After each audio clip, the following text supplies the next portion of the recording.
ओम नमो रामा ओम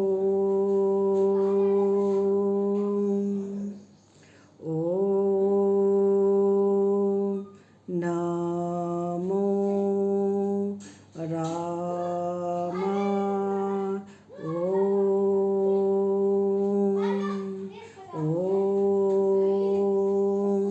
नमो रामा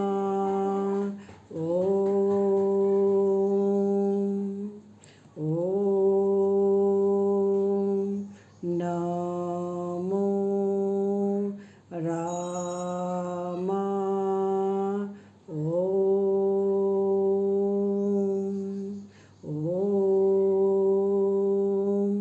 नमो रामा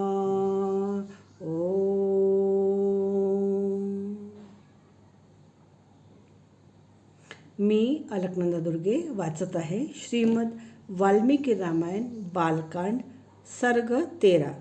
दशरथ राजा यज्ञाची दीक्षा घेतो। एक वसंत ऋतू जाऊन दुसरा वसंत ऋतू आला व 1 वर्ष पूर्ण झाले तेव्हा पराक्रमी दशरथ पुत्रप्राप्तीकरता अश्वमेध यज्ञाची दीक्षा घेण्याकरता वशिष्ठाकडे गेला। वशिष्ठांना नमस्कार करून व त्यांची यथायोग्य पूजा करून पुत्रप्राप्तीच्या इच्छेने तो द्विजश्रेष्ठ वशिष्ठांना नम्रपणे म्हणाला, हे मुनिश्रेष्ठ ब्राह्मण, आपण माझा यज्ञ यथाविधी पार पाडावा आणि यज्ञाच्या कोणत्याही भागात विघ्न येणार नाही अशी व्यवस्था करावी। आपला माझ्यावर विशेष स्नेह आहे। आपण माझे मित्र आहात, गुरु आहात, महात्मे आहात, म्हणून यज्ञाचा हा जो भार उत्पन्न झालेला आहे तो आपणच सहन करू शकता। ठीक आहे असे म्हणून विप्रवर वशिष्ठ राजाला म्हणाले, तू ज्याबद्दल विनंती केली आहेस ते सर्व मी करीन।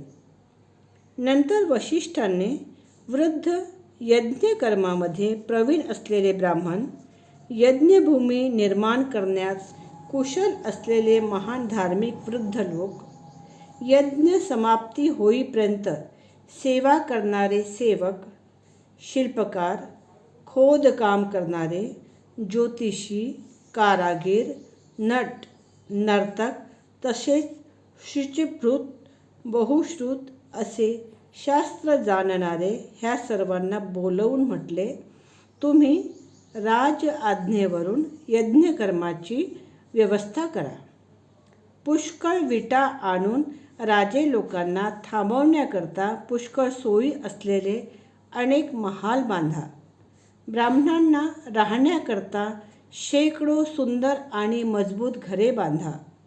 त्या ठिकाणी खाण्यापिण्याची सर्व व्यवस्था ठेवा। नगरामधून येणाऱ्या लोकांकरिता मोठमोठी घरे बांधा। दुरून येणाऱ्या राजांकरता स्वतंत्र महाल बांधा। दूरच्या देशातून येणाऱ्या सैन्याकरता विस्तृत छावण्या बांधा। अश्वशाळा, गजशाळा बांधा। निजण्याकरिता शय्यागृहे बांधा। जी काही घरे बांधली जातील त्यात खाण्यापिण्याची व्यवस्था भरपूर असावी। त्या घरामध्ये सर्व सुखसोयी असाव्यात। गावातील जे लोक येतील त्यांनासुद्धा फारच चांगले अन्न देण्यात यावे। ते सुद्धा यथायोग्य सत्कारपूर्वक द्यावे।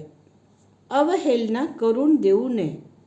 सर्व वर्णाच्या लोकांचा आदर करून सन्मान होईल अशी व्यवस्था करावी। काम किंवा क्रोधवश होऊन कोणाचीही अवज्ञा होऊ नये। यज्ञ कार्यात जे लोक व्यग्र असतील तसेच जे राहगीर असतील त्यांचा योग्यतेनुरूप विशेष सत्कार व्हावा। ज्या सेवकाचा व कारीगरांचा धन व भोजन देऊन सन्मान केला जातो, ते संपूर्ण काम चांगले करतील. त्यांचे कोणतेही काम बिघडत नाही. म्हणून तुम्ही प्रसन्न मनाने तसेच करा. तेव्हा ते सर्व वशिष्ठांना म्हणाले, आपल्या इच्छेप्रमाणे सर्व केले जाईल. कोणतेही काम बिघडणार नाही. आपण जसे सांगितले तसेच करू. त्यात काहीही चूक होणार नाही. नंतर सुमंत्राला बोलवून वशिष्ठ म्हणाले, ह्या पृथ्वीवर जे हजारो धार्मिक राजे, ब्राह्मण, क्षत्रिय, वैश्य आणि शूद्र आहेत, त्या सर्वांना यज्ञाकरता निमंत्रण द्या. सर्व देशातील चांगल्या लोकांना सत्कारपूर्वक येथे घेऊन या. मिथिलाधिपती महाभाग जनक महाराज शूर व सत्यप्रिय आहेत. ते तुमचे पूर्वीपासूनच नातलग आहेत, असे समजून तुम्ही स्वतः जाऊन अत्यंत आदरपूर्वक त्यांना घेऊन या. हे मी तुम्हाला अगोदरच सांगून ठेवतो. तसेच आपले मित्र, नेहमी प्रियवचन बोलणारे, सदाचारी व देवतुल्य असलेले काशीराज ह्यांना तुम्ही स्वतः जाऊन आणावे. केकई देशाचे वृद्ध राजे फार धार्मिक आहेत. तसे दशरथ महाराजाचे सासरे आहेत. त्यांना पुत्रासह येथे घेऊन यावे. अंग देशाचा राजा महाधनुर्धारी रोमपाद आपल्या महाराजांचा मित्र आहे. त्याचा मोठा सत्कार करून त्याला पुत्रासह येथे आणावे. कोसलराज भानुमान ह्यांना आदरपूर्वक आणावे. मगध देशाचा राजा शूर सर्वशास्त्र विशारद, अत्यंत उदार व पुरुषांमध्ये श्रेष्ठ आहे. त्याला सत्कारपूर्वक आणावे. राजा दशरथाची आज्ञा घेऊन पूर्वेकडील देश तसेच सिंधू, सोवीर आणि सौराष्ट्र ह्या देशातील श्रेष्ठ राजांना निमंत्रण पाठवा. दक्षिण भारतातील सर्व राजांना आणा. त्याचप्रमाणे दशरथ राजाशी स्नेहसंबंध ठेवणारे जे कोणी राजे पृथ्वीवर असतील, त्या सर्वांना सेवक व नातलगासह शक्य तितके लवकर आणा. राजाची आज्ञा घेऊन त्यांना आणण्याकरता भाग्यशाली दूत पाठवा.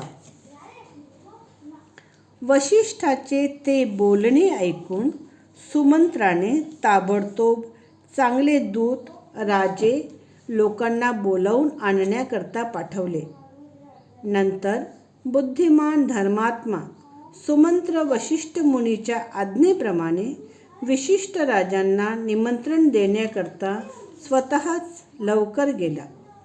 यज्ञकर्माची व्यवस्था करण्याकरता जे लोक नेमले होते, ते काम पूर्ण झाल्याबद्दल वशिष्ठ महर्षींना निवेदन करीत होते.